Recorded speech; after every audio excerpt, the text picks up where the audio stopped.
Good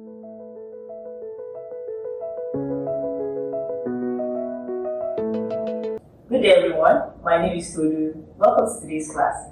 And in today's lesson, I'll be taking you on how to make use of Notes 3 software. Let's go right into it and launch it. Today, I'll be teaching you on how to import multimedia content into your classroom. So you have an image, a PDF, or a PowerPoint file you want to use in Notes. Let me show you how to do it. So you see this menu bar here, the first icon here, you click on it.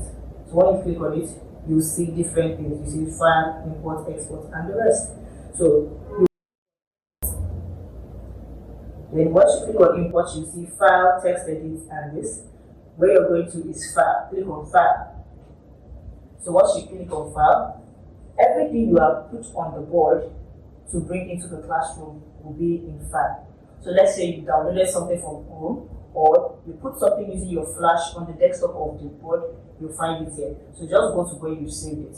So I downloaded my things from home, so I'll find it in downloads. So I want to import an image. So I'll click on it, download, then open. So you see imported.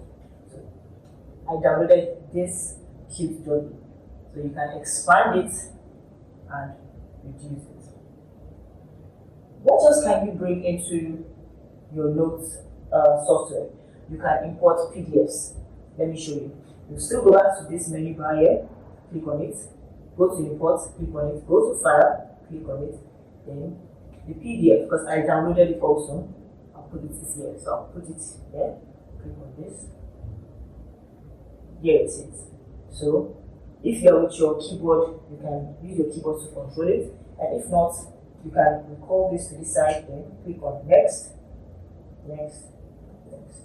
So this is how you press next for when using your PDF file. And that will be all for today. Have a great day. Bye.